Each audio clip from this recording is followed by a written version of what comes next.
پہلے پلاننگ کرنا اور پھر اس کے بعد جو ہے اس کے اوپر عمل کرنا۔ پھر آیت مبارکہ میں قدرہ اور ہدا کو جو ہے وہ اکٹھا بیان کیا گیا ہے۔ مفسرین کرام جو ہے ان دونوں کا بہت ہی خوبصورت جو ہے وہ لنک بیان کرتے ہیں کہ قدرہ کا مطلب منصوبہ بندی کرنا ہوتا ہے اور کسی چیز کی صلاحیت کا دینا بھی ہوتا ہے، لیکن اہل علم یہ فرماتے ہیں کہ اگر بہترین سے بہترین صلاحیت انسان کے اندر ہو مگر اگر وہ صلاحیت کو جانتا نہ ہو یا اس کا استعمال نہ جانتا ہو تو کتنی اعلیٰ درجے کی صلاحیت کیوں نہ ہو وہ ضائع ہو جاتی ہے۔ اس لیے اہل علم نے جو ہے وہ قدرہ سے اقدرہ کا معنی بھی لیا ہے کہ اگر اللہ پاک نے کسی انسان کے اندر کوئی صلاحیت رکھی ہے تو اس کو یہ صلاحیت بھی دی ہے کہ وہ اپنی صلاحیت کو بہترین انداز میں استعمال کر سکے۔ مثلاً جب چھوٹا سا بچہ پیدا ہوتا ہے تو اللہ پاک نے اس کے اندر یہ صلاحیت دی ہے کہ وہ دودھ پی سکتا ہے، مگر پینا کیسے ہے اللہ پاک نے یہ ہدایت دے کر اس کو وہاں سے بھیجا ہے۔ پھر اللہ تعالیٰ نے انسان کے اندر یہ صلاحیت رکھ کے اس کو دنیا میں بھیجا ہے کہ وہ چل سکتا ہے، مگر اس نے چلنا کس انداز میں ہے تو وہ پہلے کرالنگ کرے گا، پھر اس کے بعد کسی چیز کو پکڑ کے کھڑا ہوگا، پھر آہستہ آہستہ چلنا شروع کرے گا، پھر وہ دوڑنا شروع کرے گا۔ یہ ہدایت ہمیں دے کر بھیجی گئی ہے، تو گویا کہ اللہ پاک نے صرف ہمیں صلاحیت ہی نہیں دی بلکہ صلاحیت کو استعمال کرنے کی بھی بھرپور صلاحیت دی ہے۔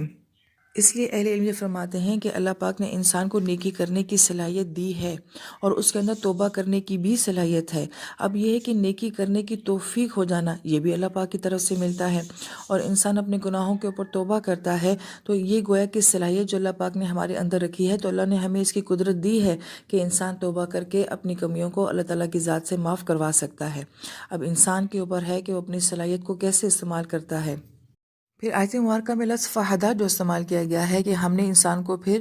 منصوبہ بندی اور پلاننگ کرنے کے بعد ہدایت بھی دی ہے۔ یہ کون سی ہدایت ہوتی ہے؟ تو مفسرین کرام نے اس کے کچھ سٹیجز بیان کیے ہیں۔ پہلی سٹیج وہ یہ بیان فرماتے ہیں کہ ایک ہدایت وہ ہوتی ہے جس کو جبلی ہدایت کہا جاتا ہے، جو ہر مخلوق کے اندر اللہ پاک نے اس کی جبلت کے اندر ڈال دی ہے۔ مثلاً سورج اور چاند کی ہدایت کیا ہے کہ ان کو اپنے وقت پہ طلوع ہونا ہے، اپنی روشنی کو دینا ہے اور پھر اپنے وقت پہ واپس چلے جانا ہے۔ شہد کی مکھی کو کس نے ہدایت دی ہے کہ تم نے کس کس پھول کے اوپر جا کے بیٹھنا ہے، کس طرح سے اس کا رس چوسنا ہے اور پھر کس طرح سے شہد اپنے اندر سے نکالنا ہے، یہ اس کی جبلت کے اندر ہدایت رکھ دی گئی ہے۔ بچہ جب پیدا ہوتا ہے تو اس کو کون سکھاتا ہے کہ تم نے اس طرح سے دودھ کو سک کرنا ہے، لہٰذا یہ اس کی جبلت کے اندر اللہ پاک نے ایک ہدایت رکھ دی ہے۔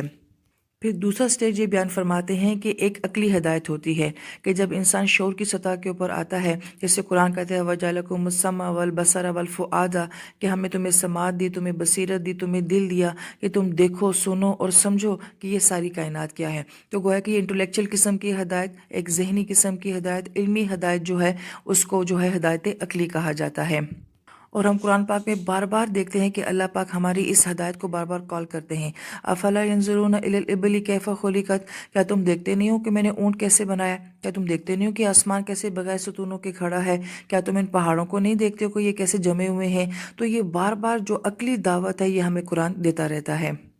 پھر تیسری ہدایت کے بارے میں فرمایا کہ یہ ایک فطری ہدایت یا آپ اخلاقی ہدایت کہہ لیجئے کہ کچھ چیزیں ایسی ہیں کہ جو ہر فطرت کے اندر اچھی سمجھی جاتی ہیں، ہر معاشرے ہر مذہب میں جو ہے وہ اچھی سمجھی جاتی ہیں، اور کچھ چیزیں ایسی ہیں کہ جنہیں دنیا کی ہر فطرت جو ہے ہر مذہب جو ہے برا کہتا ہے۔ مثلا قتل کو کوئی بھی اچھا نہیں کہے گا، ماں باپ کو مارنے کو کوئی بھی اچھا نہیں کہے گا۔ تو گویا کہ کوئی بھی مذہب، کوئی بھی اخلاقیات، کوئی بھی معاشرہ ہو، اس کی فطرت کے اندر یہ ہدایت رکھ دی گئی ہے کہ یہ چیزیں اچھی ہوتی ہیں اور یہ چیزیں اچھی نہیں ہوتی ہیں۔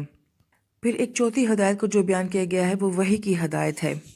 یہ وہ خوبصورت ہدایت ہے کہ اللہ تعالیٰ قرآن کے ذریعے انسان کی فطرت کو بیدار کرتا ہے۔ جیسے ہم نے بارہا مرتبہ تفسیر میں یہ بات جانی کہ قرآن ہمیں وہی بات بتاتا ہے جو پہلے سے ہمارے اندر موجود ہے۔ قرآن کوئی نیک بات نہیں کرتا، وہ گویا کہ قرآن میرے اندر کی فطرت کو جو ہے وہ باہر لے کر آتا ہے۔ تو یہ وہ ہدایت ہے جسے وحی کی ہدایت کہا جاتا ہے۔ وہ چیزیں جو میرے اندر چھپ گئی ہیں، دفن ہو گئی ہیں، یا میں نے ان کو دبا دیا ہے، قرآن ان کو بیدار کرتا ہے، ان کو دوبارہ اپنی اصلی حالت میں لے کر آتا ہے۔ تو یہ ایک خوبصورت ہدایت ہے جس کو وحی کی ہدایت کہا جاتا ہے۔ اور ایک پانچواں سٹیپ بھی وہ بیان فرماتے ہیں کہ آسانی کی ہدایت کا ہونا، تیسیر کی ہدایت کا ہونا، جو آنے والی آیت مبارکہ میں آ بھی رہا ہے۔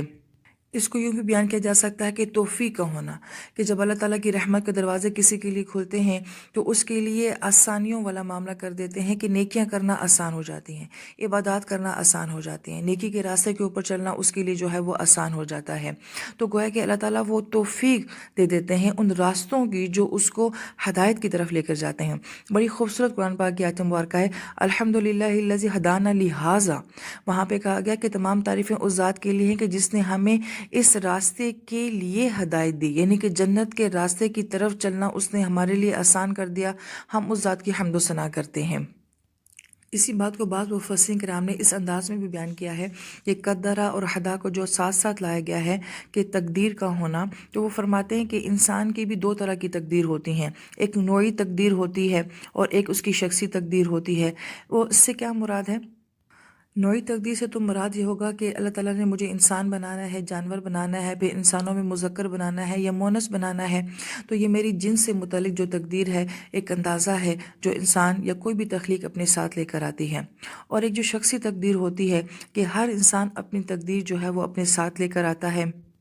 یعنی کہ میری جسامت کیسی ہوگی، میرے اعضاء کیسے ہوں گے، اور پھر اسی جسامت اور اعضاء کے اندر میری صلاحیتیں کیسی ہوں گی، میرا شعور کیسا ہوگا، جس کو قرآن پاک جو ہے وہ شاکلہ کے ساتھ بھی بیان کرتا ہے کہ ہر انسان اپنے اندر جو ہے ایک خاص قسم کی صلاحیت، عقل، ذہانت اور سمجھ لے کر آتا ہے۔ ابھی ہر انسان کا لیول جو ہے وہ مختلف ہے، جس طرح سے ظاہر میں ہم سب ایک جیسے نہیں ہیں، اسی طریقے سے ہم باطن میں بھی سب ایک جیسے نہیں ہیں۔ کسی کے اندر خیر کا مادہ بہت زیادہ ہے، وہ نیکی کو بہت جلدی کیچ کر لیتا ہے، اور کچھ لوگ جو ہیں وہ نیکی کی طرف آنے میں تھوڑا سا وقت لگاتے ہیں۔ اب کس انسان کو اللہ پاک نے کیسی صلاحیت اور کیسا نظام دے کے بھیجا ہے، یہ ہر انسان کا مختلف ہے۔ لیکن یہ آیت مبارکہ ہمیں یہ ضرور بتاتی ہیں کہ اللہ پاک نے ہر انسان کو بہت پلاننگ کے ساتھ، بہت محبت، بہت چاہت کے ساتھ اور کچھ نہ کچھ صلاحیت دے کے اس کو بھیجا ضرور ہے۔ کوئی دنیا میں اللہ پاک کی تخلیق ایسی نہیں ہے جو ناکارہ ہے، جو بے فائدہ ہے۔ اب انسان نے خود اپنے آپ کو پہچانا ہوتا ہے کہ مجھے اللہ نے کیا دے کر بھیجا ہے، گویا کہ اپنی دریافت کرنا، اپنے آپ کو جاننا یہ بہت ضروری ہوتا ہے کہ میرا پوٹینشیل کیا ہے، میں کیا کر سکتی ہوں، میں کس حد تک جو ہے وہ آگے جا سکتی ہوں کسی بھی معاملے میں، چاہے وہ دین کا معاملہ ہے، چاہے وہ دنیا کا معاملہ ہے۔ تو اللہ تعالیٰ ہمیں اپنے آپ کو بھی پہچاننے کی توفیق نصیب فرمائے۔ سورۃ الاعلیٰ کی آیت نمبر 4 میں اللہ پاک فرماتے ہیں وَالَّذِي أَخْرَجَ الْمَرْعَ فَجَعَلَهُ غُثَاءً أَحْوَىٰ، کہ وہ ذات جس نے سبز چارہ زمین سے نکالا اور پھر اسے کالے رنگ کا کوڑا بنا دیا۔ آیت مبارکہ میں لفظ مرعا آیا ہے جس کا مطلب ہوتا ہے چراگاہ، اور اسی سے رائیون لفظ بھی ہے، یہ جاندار کی حفاظت کے لیے آتا ہے، اور اسی سے لفظ رائی بھی بنا ہے جو کہ بکریوں کی حفاظت کرنے والے کو کہا جاتا ہے۔ ہم اردو زبان میں لفظ رعایت بولتے ہیں کہ آپ میری رعایت کیجئے، یعنی کہ آپ میرا تھوڑا سا خیال رکھیے۔ اسی سے ہم لفظ مراعات بولتے ہیں کہ ہمیں کچھ مراعات دیجئے، یعنی کہ کچھ سہولیات دے کے ہمارا خیال کیجئے۔ اسی سے لفظ رعایا بھی بنا ہے کیونکہ رعایا کی بھی جو ہے حفاظت کی جاتی ہے۔ تو ہر وہ چیز جس کی حفاظت کی جاتی ہو، جس کی نگرانی کی جاتی ہو، اس کے لیے لفظ راعیون بولا جاتا ہے۔ تو اللہ پاک یہ فرماتے ہیں کہ ہم نے زمین سے چارے کو نکالا، پھر فرمایا کہ ہم نے غثاءً احوا کر دیا۔ غثاء کا لفظ جو ہے یہ غین ثا یا سے ہے، اور اس کا مطلب ہوتا ہے کہ کہہ کرنا یا کہہ کا آنا۔ جیسے ہم یہ کہتے ہیں کہ میرا دل جو ہے وہ متلا رہا ہے، تو گویا کہ کہہ ہوئی نہیں ہے مگر جیسے کہ ہونے والی کیفیت ہو۔ اور دوسرا معنی اس کا بیان کیا جاتا ہے سیلاب کا کوڑا، کہ جب سیلاب آتا ہے اور جب سیلاب چلا جاتا ہے تو جو کوڑا کرکٹ باقی پیچھے رہ جاتا ہے اس کو بھی جو ہے غثاء کہا جاتا ہے۔ اور تیسرا معنی غثاء کا جو ہے وہ گھنا باغ ہونا۔ پھر اس کے ساتھ جو احوا کا لفظ آیا ہے، مفسرین کرام فرماتے ہیں یہ حوتن سے ہے، ہا واو تا، حوتن سے ہے، کسی پکے رنگ کو، گندمی رنگ کو، یا گہرے سبز رنگ کو، یا ایسا رنگ جو کہ سیاہی مائل ہو، اس کو جو ہے حوتن کہا جاتا ہے۔ حوتن کی مثال ایسے سمجھ لیں جیسے کہ ہمارے فریج میں کوئی پرانی سبزی ہوتی ہے، تو جب وہ آتی ہے تو وہ کتنی فریش ہوتی ہے، پھر آہستہ آہستہ وہ اپنا کلر چینج کرنا شروع کر دیتی ہے، تو اس کو جو ہے وہ حوتن کہا جاتا ہے۔ اب پچھلی آیت مبارکہ میں جو ہے وہ انسان کی تخلیق اور اس کی ہدایت کا ذکر کرنے کے بعد یکدم جو ہے ایک چارے کا ذکر آ جانا اور پھر اس کا کوڑا کرکٹ بن جانا، اس کی کیا مناسبت بنتی ہے پچھلی آیات سے؟ تو کچھ مفسرین کرام نے تو یہ فرمایا ہے کہ جو اللہ پاک کی ذات جو ہے انسان کو ایک نطفے سے تخلیق کرتی ہے، مٹی سے تخلیق کرتی ہے، پھر کتنا بیلنس انسان بناتی ہے، پھر اس کو کس کس طرح کی ذہانت، صلاحیتیں ہیں اور کردار دیتی ہے، اور پھر کتنا خوبصورت انسان بنا کے کتنا دنیا میں عروج دینے کے بعد پھر اس کا ظاہری زوال بھی آتا ہے، باطنی زوال بھی آتا ہے۔ ظاہری طور پہ کہ وہی کمر ڈھلکنے شروع ہو جاتی ہے، وہی کھالیں لٹکنے شروع ہو جاتی ہیں، وہی حسن جو ہے وہ کمزوری میں بدلنے شروع ہو جاتا ہے، اور وہی صلاحیتیں جو اتنے عروج کے اوپر تھی کہ وہ دیکھتا بہت زبردست ہے، وہ سنتا بہت زبردست ہے، اس کا آئی کیو لیول بہت زبردست ہے، مگر آہستہ آہستہ یادداشت بھولنے شروع ہو جاتا ہے، سماعت کم ہونے شروع ہو جاتی ہے، بصارت کم ہونے شروع ہو جاتی ہے، گویا کہ عروج کے بعد اس کا زوال آتا ہے۔ بالکل اسی طریقے سے جیسے کھیتی جب اگتی ہے تو کس چھوٹے بیج سے اگتی ہے، پھر کتنی بڑی خوبصورت لہراتی فصل بن جاتی ہے، پھر وہی فصل جو ہے وہ پاؤں کے نیچے روند دی جاتی ہے اور اپنا رنگ تک جو ہے وہ سیاہ کر دیتی ہے۔ تو یہ بھی انسان کی مثال ہے۔ پھر بعض مفسرین کرام نے اس آیت مبارکہ کا یہ ربط بھی بیان فرمایا ہے کہ اس سے مراد وہی ہے کہ جیسے ایک چارہ ہوتا ہے وہ کتنا خوبصورت ہوتا ہے کہ ہر مخلوق جو ہے وہ اس کی طرف مائل ہوتی ہے، انسان اس کی خوبصورتی سے اس کی طرف مائل ہوتا ہے، اور جانور اپنے نفع اپنی خوراک کے لیے اس کی طرف جو ہے وہ مائل ہوتا ہے۔ پھر یہی چیز جو اتنا نفع دینے والی ہوتی ہے پھر وہ اتنی ضائع ہو جاتی ہے، اتنی حقیر ہو جاتی ہے کہ گلے سڑے چارے کی طرف ایک جانور جانا بھی پسند نہیں کرتا، چاہے جائے کہ انسان۔ تو اہل علم یہ فرماتے ہیں کہ اس سے وحی کی مثال کو بیان کیا گیا ہے کہ وحی بھی انسان کے نفع کے لیے آتی ہے، اور وہ بھی انسان کو ایک عروج دینے کے لیے آتی ہے، اس کی زندگی کو خوبصورت بنانے کے لیے آتی ہے۔ اب تو جو انسان اس وحی سے فائدہ اٹھا لیتا ہے تو وہ دنیا اور آخرت کا عروج دیکھتا ہے، حسن دیکھتا ہے، بالکل جیسے کہ فصل خوبصورتی کے ساتھ لہراتی ہے، لوگوں کو نفع دیتی ہے، خوراک دیتی ہے، چاہے وہ انسان ہے چاہے وہ جانور ہے۔ پھر یہی کھیتی جو ہے اس انسان کے جسم کی بھی خوراک یا صحت بن جاتی ہے تو اس کے وجود کا حصہ بن جاتی ہے، جانور اس کو کھا کے جو ہے وہ انسان کو گوشت بھی دیتا ہے اور دودھ بھی دیتا ہے، تو گویا کہ وہ کس قدر نفع والی چیز ہے۔ تو وہی بھی اس طرح سے انسان کے اندر کی صلاحیتوں کو اتنا عروج دیتی ہے، انسان کو اتنا خوبصورت بنا دیتی ہے کہ وہ لازوال ہو جاتا ہے۔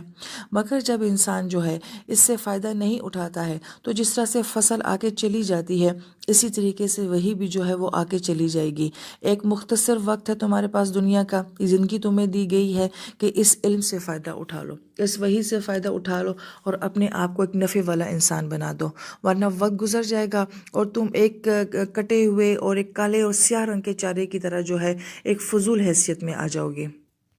تو اللہ تعالیٰ ہمیں اس وحی سے اور اس قرآن سے جو ہے وہ نفع اٹھانے والا انسان بنا دے۔